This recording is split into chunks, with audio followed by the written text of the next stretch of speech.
Nadīna Miedola uzskata, ka Instagrams mums izsaka vairāk nekā 100 vārdu. Tā ir mistiska pasaule, kurā tu atradīsi jebko, sākot ar pēdu nagiem līdz pat senās Grieķijas urnām. Nadīna pat nespēja atrast īstos vārdus, lai pateiktu, cik ļoti viņai patīk pašiņi jeb pašportreti. Viņai, piemēram, tos visvairāk patīk taisīt tad, kad meitene izdomā nomainīt savu bezpajumtnieku frizūru uz kaut ko skaistāku. Tad tas ir pats labumiņš, bet to skaisto sajūtu dod arī tas, ka kādam citam lietotājam pēc tam tas pašiņš arī patīk. Viņai ļoti patīk šāda veida bildes, un meitene no tā nekaunās.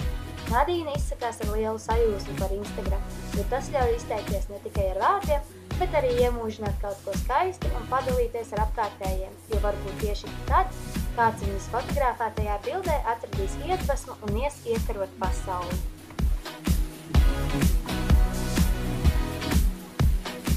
Kristiāna Erdmaņa Karmena pieregistrējās Instagramam pagājušā gada rudenī.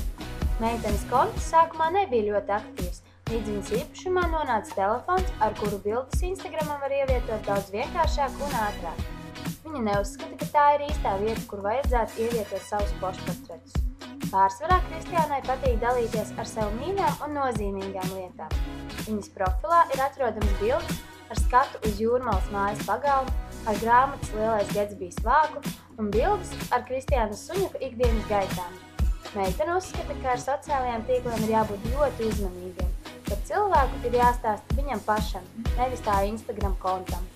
Beigās viņa uzsver, ka nevēlētos, lai visi viņas sekotāji zina, ko Kristiāna ēdīs brokastīs, kādā apģērbā izies no mājas, vai arī kādā krāsā ir viņas gultas veļa.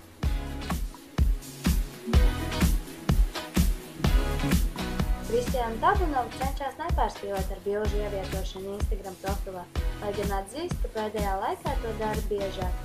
Tur pie vainas iespējams ir pavasars, kurš ir sagrozījis galvu meitenei.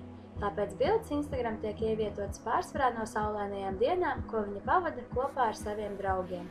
Viņai patīk ievietot arī foto, kuros ir redzami dažādi pasākumi, dabas skati, un uz doto brīdi Kristiāna nespēja atteikties no bildēm, kurās redzami viņas mazie dviņu brālīši. Daži pašportreti arī ir tapuši, bet meitene atzīst, ka mazliet baidās no tā, lai tas nekļūst par ieradumu.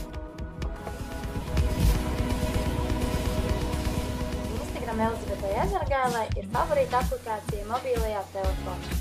Meitene aktīvi seko līdzi foto plūsmai tajā, jo tas ir lielisks veids, kā ar vizuālā materiāla starpniecību vērot draugu un autoritāšu dzīves ritējumu. Pati Elizabete ir ievietojusi 138 bildes, kurās atspoguļot dažādi notikumi viņas dzīvē, vai pat tā brīža pārdomas. Tā arī pati Elizabete atzīst, ka viņai ir niķis piesārņot Instagram ar galvenokārt kārdinoša ēdiena bildēm. Rīgā dzimusi un augusi meitene Linda Dintere.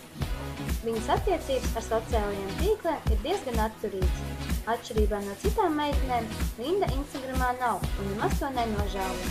Kādu reizi no draudzenes profila aplūkoja citu ieliktās bildes un ar to arī interesi pazuda par Instagram. Viņa neuzskata par vajadzīgu publicēt katru nofotografēto bildi, bet gan domā, ka attēlu likšana Instagramā ir pārvērtusies par zīmēšanu. Tādēļ saka lielu nē Instagramam.